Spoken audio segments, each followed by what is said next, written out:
Hey guys, welcome back. So I figured I'd show off some of my drones. This may or may not be all of them. I'll never tell. But, well, this is why I think drones are important. Drones can give you high altitude aerial reconnaissance, and if you protect what you've got, then it'll still be available when the time is needed. Sorry if part of my head's cut off. My head's hurting bad enough right now. I'd take about that much off? Nah. Anywho. There's pluses and minuses to drones. Little cheap ones like this, which are great for people to learn with, are cheap. I mean, they're super light. Here in a little bit I'll show some footage of me flying it in about 15 mile-an-hour winds. It gets a little sketchy. But they're cheap. I mean, these are running, I've seen them as low as 54 and as high as 70 with the 1080p camera. This is only the 720p. It's not fancy. My older one I had done antenna modifications to it. If you'd like to see what it takes to do an antenna modification, and this modification will work on most drones. Matter of fact, all drones, with the exception of your $1,000 and up, would benefit from an antenna mod.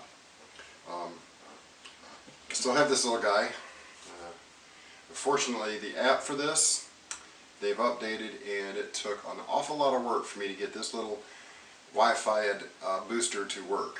It's a Xiaomi Mi Wi-Fi antenna adapter and booster. Wi-Fi booster and all that. I'll show some footage. But no, the second time I show footage, it'll be of using this, and you'll see it's improved a little bit. Excuse me. I just inhaled 2 gallons of ice cream. No, just one bowl. I had a snack with Charles. Anyway, the light ones are cheap, so if it crashes, you know, you're not out much. Your more expensive ones start to hurt when they crash. And they can hurt in more than one way, and I'll talk about that in just a minute. But these cheap ones, like this Battle Shark, I put a little extra foam up here to keep the camera from going like this while flying. It's still a little herky-jerky, but with the first footage you'll see, because I've already done that part, you'll see that the wind really affects it a lot. You know, I'll start to turn and all of a sudden it'll jerk. I was also dealing with Wi-Fi issues because I'm in an urban area and there's a lot of Wi-Fi interference. So that's why we're going to go to this to boost the signal.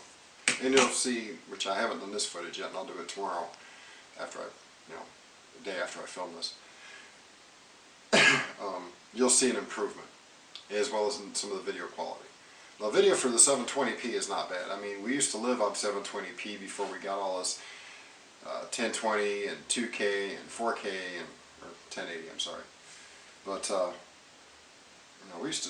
we were happy to have 720p filming for our personal needs, not talking Snollywood.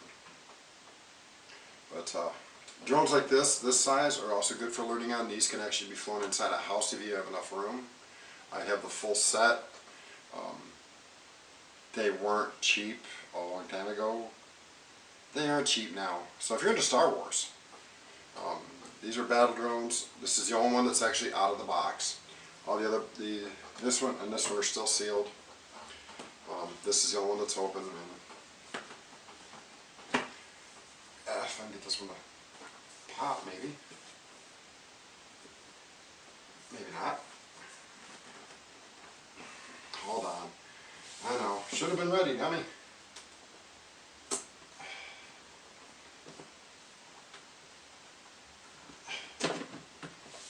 These do something special if you've never seen them.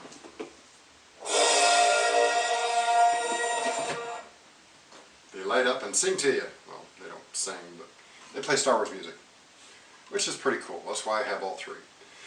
I've had them for a while. They've just been stuck in a closet. They're out of their protective boxes. There's another box that actually goes over this that they stay in. That's the only one that's out of the box, and I've flown it a couple times. It's fun. It really is. It's nice, light, agile. If you're outside, perfect for no wind days. This one handles a little bit more wind, but like I said in the first bit of footage, you'll see it's very herky-jerky. Another benefit to these cheap ones is they're easy to fly. The Vizio, if you want to know how it's spelled, it's right there. Vizio has put out quite a few cheap drones, but when I got this one, I was looking at another one made by another company, and all the reviews on this one made this one seem head and shoulders above the rest. And having flown this a few times, you'll understand that it really is nice. It's very easy to control in all 3 speed rates. You can go FPV with it, which is, if you don't know what FPV is, first person viewing with your phone. You don't need special goggles, you can just use your phone. And it's pretty nice. Like I said, the downside is it's very light. That's about it. Now the pros to the more expensive drones. We're talking 150 to 1,000. Actually, no, I'm going to stop that. 150 to $500, which is the average most people who prep are probably willing to spend around 150 to 500 for a drone. They fly better than this does, and this flies good. They're usually a little bit faster. The cameras are a little bit better. They have gimbals, which means the image is more stable. And they usually fly a little higher. And we'll go over that in another part. Shouldn't have ate that ice cream. Anywho, the downsides to them. Their GPS, which is also a plus. But depending on, say, SHTF event. If it's a CME, I highly doubt we're going to have any geosynchronous satellites that do GPS. Highly doubt it. So the GPS function on these will not work. So your return to home function, you put it up and just let it sit there, not going to work. Most of those still have what they call a headless mode and an acrobat mode. Or they're, each drone company calls it something different. And it allows you to fly without a GPS signal, which means they're still viable, but not as viable. The next thing I would think would be if the event is a EMP by a foreign nation. As long as you have your equipment covered and protected, there's a good chance that we may still have some satellites up, which means those drones will be effective again. Let's see. Downside is they're also bigger. Most of them are about twice the size of this little guy. I mean, this looks like a dead frog. Sorry, but that's what he looks like. Looks like a dead frog. And I forgot to mention one thing about this. This little guy right here does not need FAA registration. You don't need it. He's under the weight limit. This is 160 grams. Very lightweight. 249 and under does not need registration.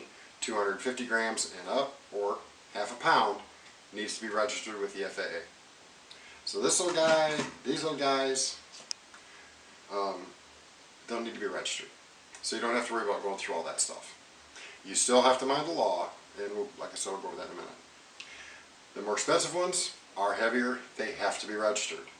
So if you don't want to go through all that registration, don't go putting videos on YouTube of you flying it around, going above 400 feet, which is the law, or out of line of sight, which is the law.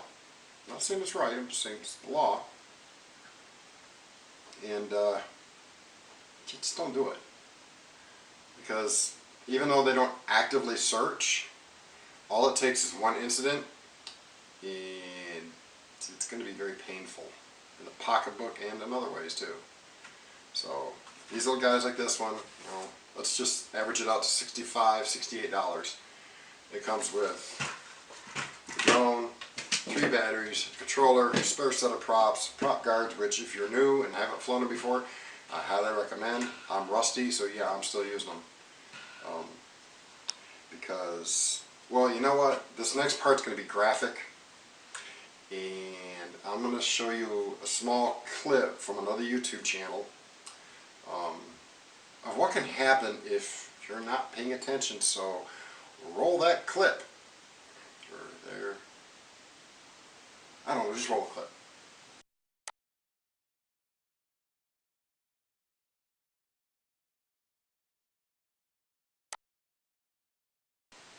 Okay, as you can see, that was pretty graphic, and yeah, that can hurt pretty bad. So, discretion, being the better part of valor, in 99.9% of the cases is still true with drones. Be very cautious when using them. They can hurt you very badly, especially the more expensive ones using carbon fiber props. They don't bend, they just slice. Now let's get into some of the laws. And I'm going to do a voiceover of some web pages, and we'll do a final thoughts here. Alright, this is attempt number 7 to get this part recorded, so let's hope it works. Last couple times it just hasn't recorded my voice. Maybe it don't like me no more. Who knows? But anywho, this is Federal Aviation, the FAA's main website for UAVs, or UASs, or however you want to call it. It gives you all the information you need to make sure you stay legal, provided that's what you want to do, and I would recommend staying legal. Register your drone, excuse me, the Before You Fly mobile app, which is a good idea. You need to be licensed yourself or certified, however they want to classify it. And this gives you all the information that there are community-based organizations that actually help you. There's actually some near me. I'm not going to reach out to them because I don't have a car to go see them. And I'm not going to ask them to drive to my house. That's just kind of rude in my opinion. But here's the information you need. This is where you go. FAA.gov/UAS/. I don't know if you need the extra slash, but that's just the way I saved it. And here's the big one.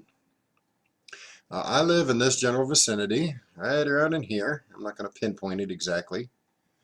And if you go up just a little bit, there's Wright Pat Air Force Base. And I live right along a military flight corridor.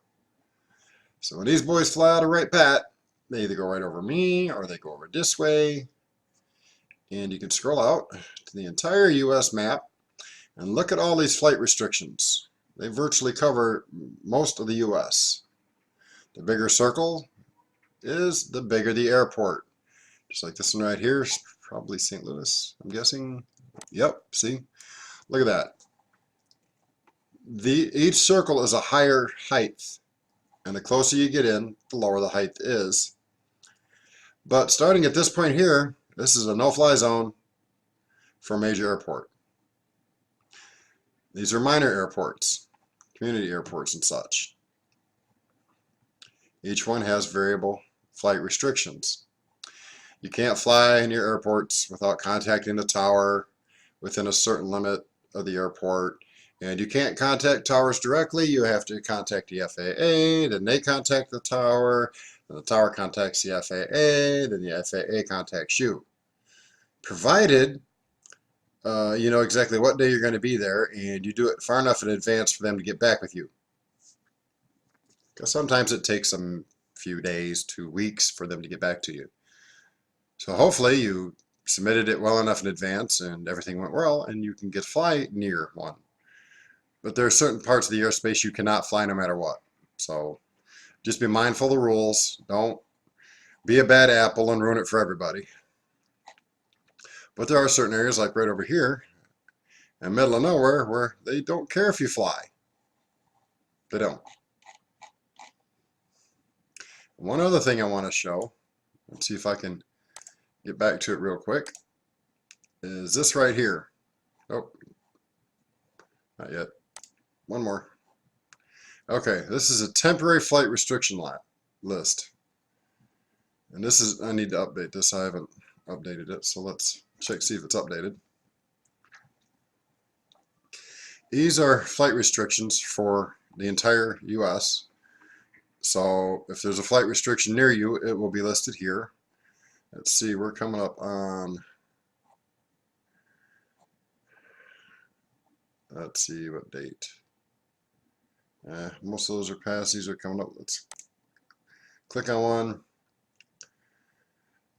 And if you click on it, it'll tell you instructions, Washington, D.C. It goes over what you need to know for the temporary flight restriction in the area that's being said. And it says U.S. So you'll have to click on it to see exactly that one. Said Washington, D.C.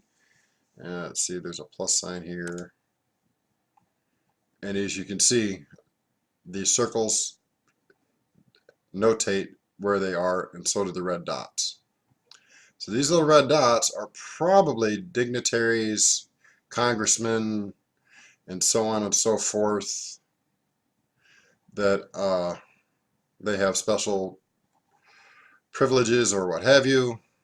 It's just something you need to be aware of. That'll do it for this section, and hopefully this recorded this time, and we'll get on to the next one. Alright, so that's just a quick rundown of some of the laws and give you an idea of the maps and all that stuff that you need to really pay attention to. I'm in a borderline no-fly zone. Borderline. I have to manage my height, which with this, I'm not going to get to that height. It's messing with my compass. Oh. Anywho, so drones being used for an SHTF are valuable.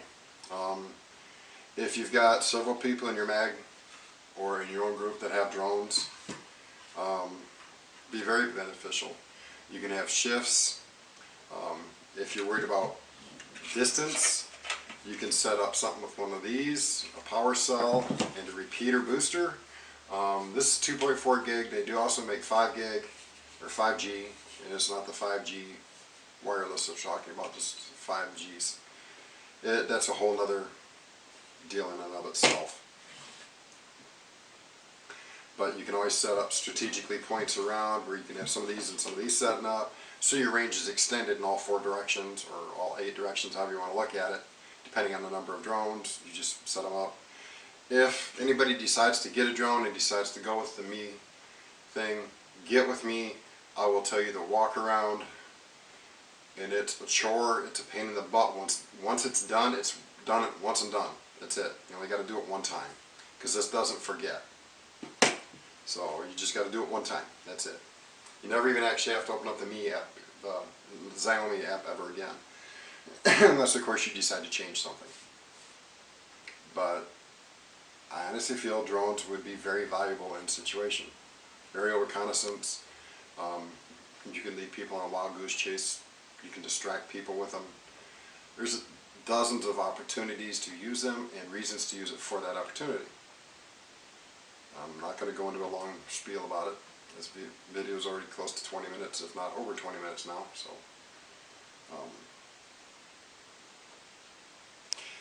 yeah. Get yourself a drone. Get proficient with it. And then when you can afford it, upgrade to, well, there's one drone I'd really like to have, and it's running around $399, $400 right now. I'm not going to get it, but I'd like to have it.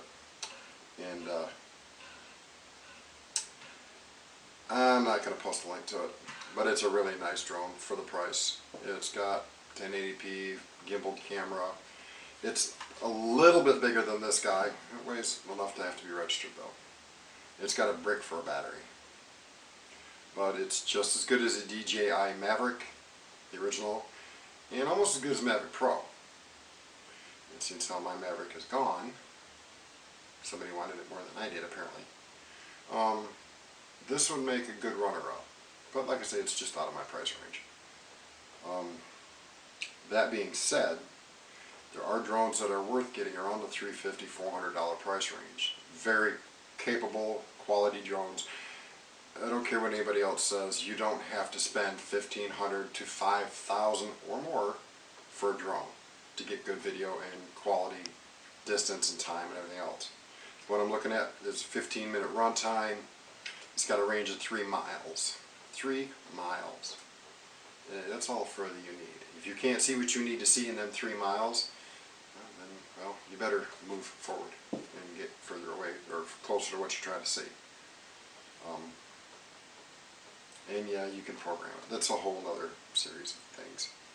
Anyway, that's going to be it for this video. It's kind of an off-the-wall, kind of rambled more than anything else, but I'm just being careful of certain keywords is basically it. There's several I've tried to avoid. Get a drone, practice. If nothing else, those skills may be valuable in your group because somebody may have a drone even if you don't. You know, even if all you get something small like one of these. You know, and there's several different manufacturers, Emax, TinyWhoop, a whole bunch of them out there that make good quality drones that don't have to be registered because they're small. And they're small enough to fly in the house. Get a drone, practice with it, and you never know when those skills may come in handy. So,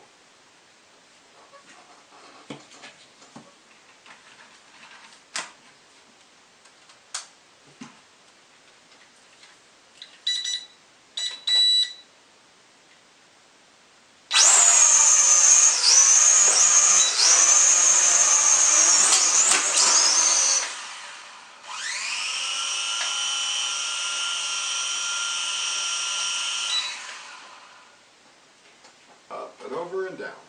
Beautiful. That's all I wanted. Alright, that's my fun for the night. I'll catch you guys later. Peace.